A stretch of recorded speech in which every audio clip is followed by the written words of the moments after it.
The 350Z and G35 didn't ruin car culture, but somehow they became the face of it. Cheap, loud, sideways at every intersection, and backed by the VQ screen. This car had everything to become a legend. Instead, it became the meme. So what happened? Why did this platform go from tuner dream to takeover cliche? This is the car that ruined an entire generation of enthusiasts. Or so they say. Welcome to ROKR's Drive Club. My name is Matt, and I talk about cars, drive them, and film them. I'm not your average car enthusiast. I'm a firm believer that every car has something that makes it special or unique. So let's get into it. Let's talk about how the 350Z and G35 went from hero cars to memes. When these cars launched in the early 2000s, they were praised. The 350Z was Nissan's modern answer to the Supra's absence. The G35 was the sleeper sedan coupe. Rear-wheel drive, V6, luxury interior, and just enough edge to be dangerous. You had a platform that could hang with BMWs and even humble some muscle cars for way less. They were cool. Featured in Tokyo Drift, Gran Turismo, Initial D fan edits, the whole era. They were aspirational. But that status didn't last, because depreciation showed up like a wrecking ball. These cars tanked in value fast. You could find a rough one for under $5,000 by the early 2010s. Then came Facebook Marketplace, OfferUp, Craigslist specials, cheap rear-wheel drive cars with a big engine and limited driver aids. A terrible idea, and a dream come true for the wrong crowd. Why did they drop so fast? Because Nissan built a lot of them. Over 160,000 350Zs were sold in the US alone. Add in G35 sedans and coupes, and you've got hundreds of thousands of EQ-powered cars floating around. And with mass production comes mass neglect. These weren't collectible cars. They were daily until it dies cars. So most of them were beaten, modded poorly, or just plain ignored when it came to maintenance. Bad bushings, worn out clutches, straight piped before the oil was ever changed. You know the type. But here's what really matters. When a car becomes too accessible, it loses its mystique. And when it's loud, rear-wheel drive, and traction control is turned off, that accessibility becomes a liability. Now, you've got 18-year-olds with no track time, no autocross, no car control, and a car that wants to slide. That's not a recipe for a healthy car community. That's a burnout in front of a Sonic at 2 a.m. And because they were cheap, nobody respected them anymore. They weren't JDM icons. They were clout mobiles. A G35 with a $50 banner and an Instagram handle on the rear window was almost expected. They stopped being performance platforms and started becoming platforms for attention.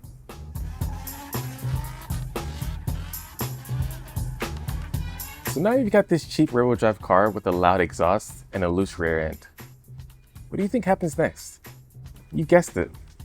Takeovers. If you've ever seen a video of someone doing donuts in the middle of an intersection, phone in hand, ego in the other, there's a solid chance there was a G35 or a 350Z somewhere in the frame. These cars became the uniform of the takeover era. Not because they were bad cars, but because they were accessible weapons. And clout doesn't care about car culture. Clout wants noise. It wants chaos. It wants attention. That's when the identity of these cars started to shift from tuner platform to internet spectacle. You had kids chasing likes, not lap times. They weren't building for grip or handling. They were straight piping everything, slapping on eBay angle kits and tuning their VQs to shoot flames like a fire-breathing dragon with asthma. And let's be honest, the VQ screen isn't a flattering sound when it's unmuffled and bouncing off at every building within a 3-block radius. But here's where the reputation damage actually kicks in. Takeovers aren't just frowned upon. They're dangerous. People have died, and when your car becomes the face of a movement that's illegal like this, reckless, and wildly documented on social media, the damage to your image is permanent. It wasn't some idiot in a car. It was those VQ kids again. And every decent 350Z or G35 owner gets lumped into this chaos. Nobody cares if your car is clean. No one asked if you tracked it. If you drove a Z or a G, you were one of them. That's how you ruin a generation of enthusiasts. You take a platform with potential, strip away the nuance, and replace it with algorithm-approved hooliganism. You'd think the aftermarket would step in and elevate the platform. And in some ways, it did. But in a lot of other ways, it just handed people more shovels to dig their own graves. Let's be real. The VQ aftermarket is massive. Wide body kits, cheap. Coilovers, cheap. Top tune flashes from some sketchy laptop tuner you met on Discord? Dirt cheap. The Z and G market got flooded with mod options that were more about making you look fast than driving well. So what did we get? Cars scraping on chopped springs, cut fenders with visible zip ties, drift bills that have never seen a track, but have 6 GoPros and a TikTok watermark, and tunes that shoot flames but run so rich that they're single-handedly trying to bring back leaded fuel. And this isn't even about stance versus function. It's about how the path of least resistance became the blueprint. Instead of building towards a goal, whether it's grip, drift, time attack, many just bolted on whatever made them stand out at meets. And by stand out, I mean louder, lower, and leaking oil. The problem isn't the parts. It's that the barrier of entry got so low, people stopped caring about quality altogether. Because when your mods are just clout tokens, it doesn't really matter if your exhaust is rubbing against your diff, or if your tune is sending knock codes like Morse codes. What matters is, does it sound cool when you're revving it in the parking garage? And that's where the Z and G got stuck. Not in mod culture, but in mod cosplay. It looked like performance, it sounded like aggression, but under the hood, it was often just neglect, disguised as personality. Now, here's where it gets frustrating. Not every Z or G owner is a burnout-happy, TikTok-fueled chaos goblin with a welded diff and no insurance. There are builders out there doing it right, meticulously restoring, tastefully modding, grip prepping, or drifting with intent. But the damage to the rep is already done. You pull up to a meet in a clean 350Z with proper tires, tuned suspension, and maybe a subtle exhaust, and you still get the side eye. Because the car's been branded. Not by Nissan, but by the loudest members of the community. It's guilt by association. You didn't build a clout chaser, but you're driving one's twin. It's the same reason people assume every Mustang owner is going to spin out into a crowd. The bad ones aren't the majority, but they're the main character of every viral clip.